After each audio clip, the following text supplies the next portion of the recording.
मुंबईच्या पूर्वेला समुद्रात वसलेल्या घारापुरी म्हणजेच एलिफंटा बेटावर अलीकडेच एक उत्खनन झालं। या उत्खननातून एक बांधीव जलाशय सापडलाय जो सुमारे 1500 वर्षांपूर्वीचा असल्याचं मानलं जात आहे। आणि या उत्खननात सापडलेली सर्वात महत्त्वाची गोष्ट म्हणजे प्राचीन इराणमधले भांड्यांचे अवशेष आणि कित्येक इराणी वस्तू। त्यामुळे असा प्रश्न पडला की भारत आणि इराणचे संबंध नेमके कधी सुरू झाले। जर तुम्ही इतिहास थोडा खोलात जाऊन पाहिला तर लक्षात येतं की भारत आणि इराण संबंधांचा इतिहास फार प्राचीन आहे। नेमका तो कधीपासून सुरू झाला सांगतो आणि मुंबईतल्या या उत्खननात याचा पुरावा कसा मिळाला सगळं सांगतो। व्हिडिओ शेवटपर्यंत बघा। नमस्कार, मी संकल्प पाटील आणि तुम्ही बघताय लगाव बत्ती। सध्या अमेरिका आणि इस्रायल विरुद्धच्या युद्धामुळे इराण चर्चेत आहे। इराण अडचणीत आला आणि भारतात गोष्टींच्या किमती वाढल्या। इराणमधून भारतात मोठ्या प्रमाणावर तेल इम्पोर्ट केलं जातं। भारत आणि इराणचे व्यापारी संबंध अनेक वर्षांपासूनचे आहेत। मुघल साम्राज्याच्या काळात भारतावर फारसी संस्कृतीचा प्रभाव नक्कीच मोठ्या प्रमाणात वाढला।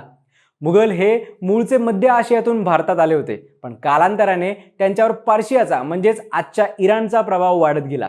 मुघलांच्या दरबारात फारसी भाषा ही फक्त संवादाची भाषा नव्हती, तर ती प्रशासन, कर व्यवस्था, न्याय व्यवस्था आणि राजनैतिक संबंधांची मुख्य भाषा बनली होती।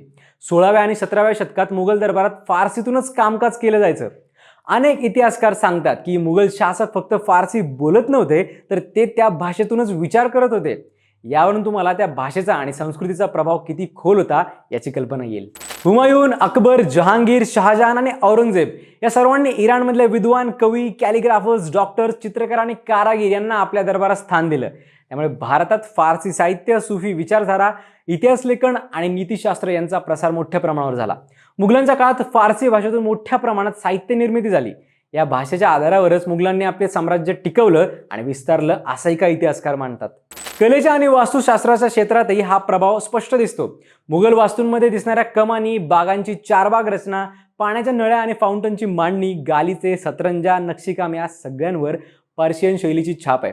राजमहाल असो किंवा इतर मुघलकालीन किल्ले आणि राजमहाल, त्यात ही शैली सहज ओळखता येते।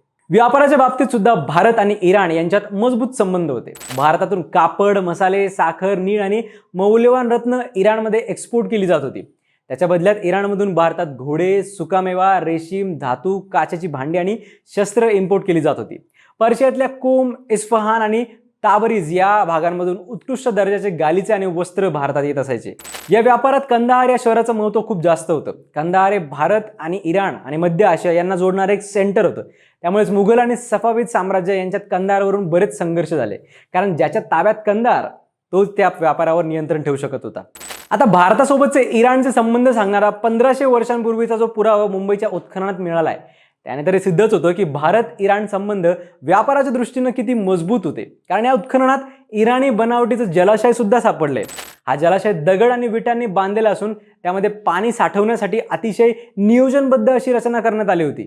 जवळपास 14.7 मीटर लांब, 5 मीटर खोल आणि अनेक पायऱ्यांनी युक्त अशी ही रचना त्या काळातल्या इंजिनिअरिंग स्किल्स किती जबरदस्त होत्या हे दाखवते। घारापुरी बेटावर भरपूर पाऊस पडतो, पण खडकाळ जमिनीमुळे पाणी साठून राहत नाही आणि सरळ समुद्रात वाहून जातं। त्यामुळे पाण्याची टंचाई दूर करण्यासाठी हा जलाशय तयार केला गेला असावा असा अंदाज आहे। या जलाशयाच्या बांधकामासाठी बाहेरून दगड आणले गेले होते। त्यावरून त्या काळात एक व्यवस्थित सप्लाय चेन अस्तित्वात होती असंही दिसून येतं।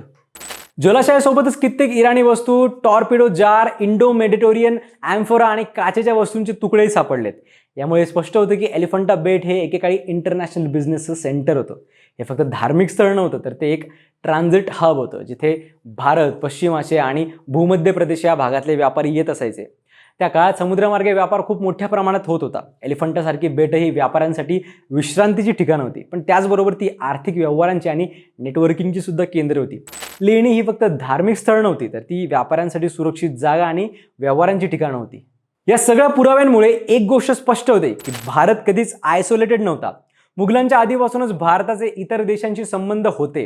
मुघलांनी या संबंधांना अधिक बळ दिलं हे नक्कीच, पण त्यांची सुरुवात खूप आधीच झाली होती हे महत्त्वाचं।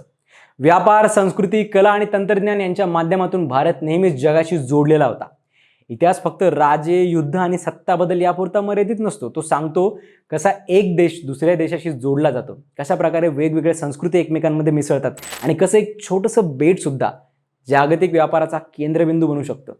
कशी वाटली तुम्हाला ही स्टोरी कमेंट्समध्ये नक्की सांगा आणि अशाच माहितीपूर्ण व्हिडिओसाठी सबस्क्राईब करायला गाव बत्ती।